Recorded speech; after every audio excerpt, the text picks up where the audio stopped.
The turbocharger is so ubiquitous now that even those with no interest in cars, to speak of, will have at least heard of it.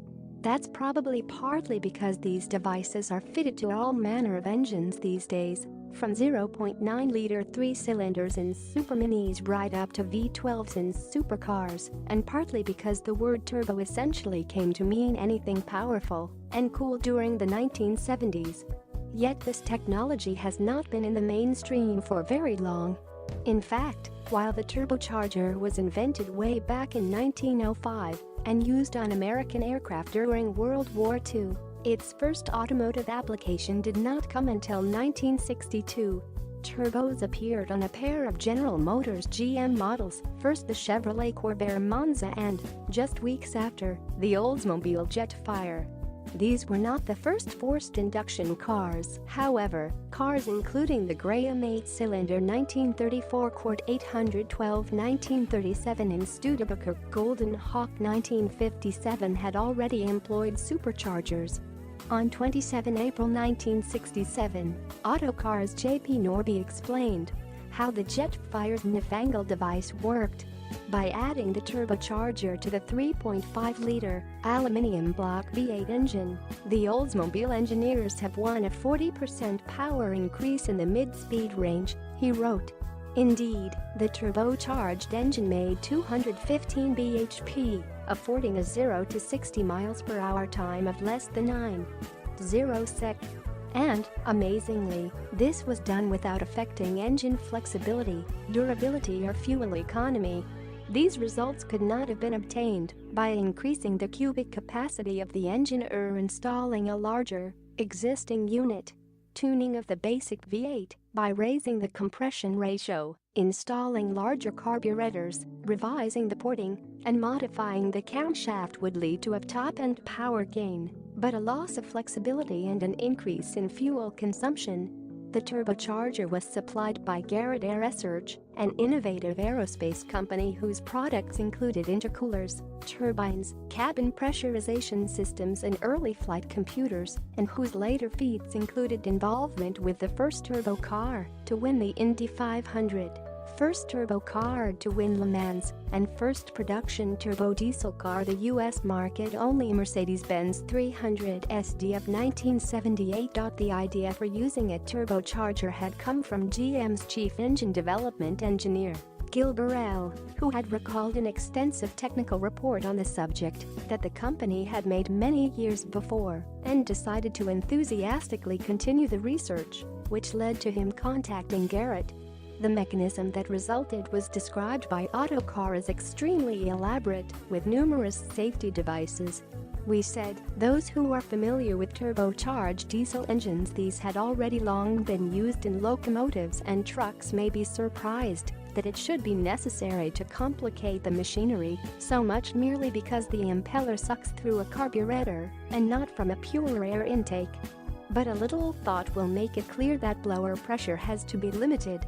The high volumetric compression ration of 10.251 also makes it necessary to inject a water-alcohol mixture, and the carburetor is coupled to a metering device with connections to a bypass should the fluid reservoir run dry. That mixture, comically christened turbo rocket fluid, consisted of 50% methyl alcohol and 50% distilled water and a small amount of anti-corrosion additives. It served to prevent detonation because early prototypes of the engine suffered from spark knock. The alcohol served as an antifreeze, making it possible to use the same fluid regardless of temperatures, and was injected between the carburetor and the compressor. We explain further, the nozzle is located in a part of the passage that forms a long venturi. To obtain the desired pressure drop, the ratio of fuel to fluid remains close to 10:1 throughout the engine's RPM range. Of course, in a naturally aspirated engine, this drop is created when a cylinder falls during the intake stroke, whereas TurboTech allows air to be sent into the engine at a pressure above atmospheric boost pressure. Under cruising or coasting conditions, with the throttle partly open, there is a high vacuum in the intake manifold, so there is a check valve in the metering system to prevent fluid from being sucked into the engine at lower nil boost pressure. When the boost pressure in the manifold reaches 1 psi, a diaphragm in the fluid metering valve opens a ball check valve, and the pressure in the fluid container tank forces the fluid through a jet to the injection nozzle.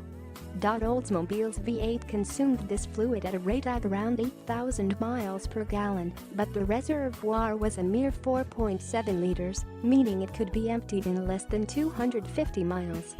When it was empty, performance would drop significantly, although it was still perfectly okay to drive the car, leading to many owners who had not refilled the reservoir taking the car back to the dealerships and complaining.